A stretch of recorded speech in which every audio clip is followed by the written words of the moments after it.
It's my feel-good breakfast show. We're talking to all those musical theatre fan lovers out there because The Little Shop of Horrors has entered its last week at Theatre on the Bay, and you can check it out. So we've got cast members Alan Committee, Candice van Lustenborg and Brandon Mulder. Good to have you guys here. But I said to you first, before we talk about the show, I wanted to know, what are some of your biggest, scariest movie monsters that you can remember? It. It was scary, wasn't it? Yeah. That was it. That was it for me. That right? turned clowns forever. Yes. Now you can't go to the waterfront and see buskers without screaming and running. That's rude. That's just rude. Definitely was the Velociraptors from Jurassic Park. Yes, some of yours. Okay. Do you remember Dark Crystal? Do you remember the kids' movie Dark Crystal? No, it was years ago. Okay. And there was a thing that it was a kind of furry, sluggy, but that might have been in the movie house. Okay, all right. It might not have been in the movie, okay. but I don't think about it. Let's talk a bit more about the Little Shop of Horrors, which or Little House of the Prairies, we can talk about that. Little Shop of Horrors is the name of the show that you guys are putting on at Theatre on the Bay. For those who've never seen the movie or seen a stage production or version of it, give us a bit of a synopsis. Well, essentially, this was a movie that was done in the mid-'80s. People, if they have seen it, will remember Rick Moranis, Ellen Green and Steve Martin were kind of the big stars of the movie.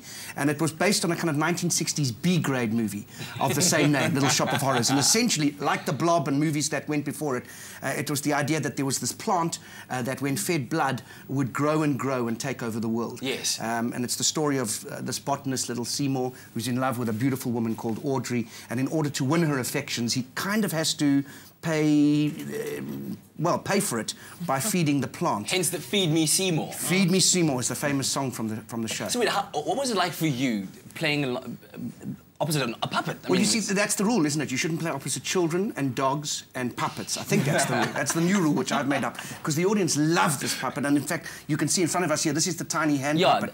Brandon, show us how it works, please. Yeah, sure, no so Brandon's the puppet manipulator. Is it heavy? Brilliant. No, that's a light one, yeah. So what do you do? He's actually got two mechanisms. So the first one is a he already. Are you sure it's a he? Yes. No, it's a he. He can wilt.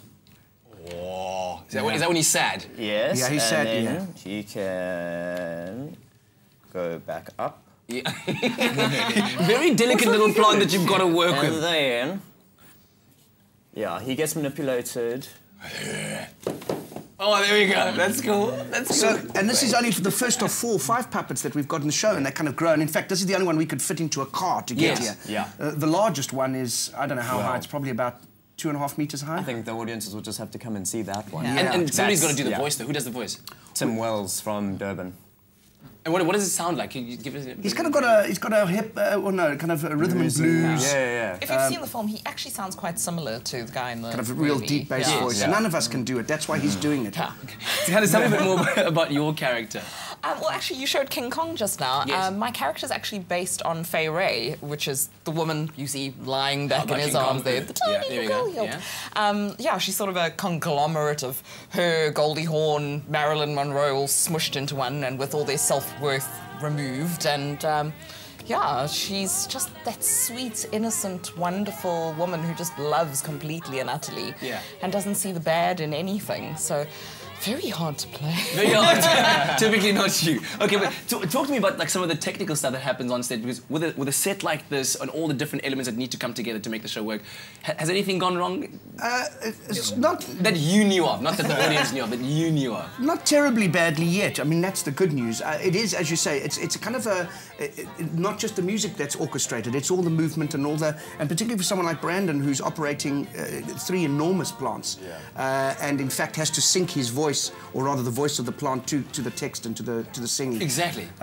You know, that kind of interplay is quite specific. So far, so good. We haven't had any major Besides madnesses. the big puppet falling off his hinge 1 or 2 times, but... Literally became unhinged. Yeah, it is. But he just looks like he has a bit of an underbite. But then what do you do in that regard? Do you just keep on going while somebody tries to fix it? Well, lucky enough was at a certain point when I can fix it quickly. Yeah. I won't give away where it is, but Have a people look out know when for they it. come and see it. And what about the American accent? How were you guys able to kind of bring that into... Well, the nice thing is this is very much in that kind of cartoon style. Yeah. Those 1960s movies, if you remember, were kind of very large and kind of over the top, and so we get to play that.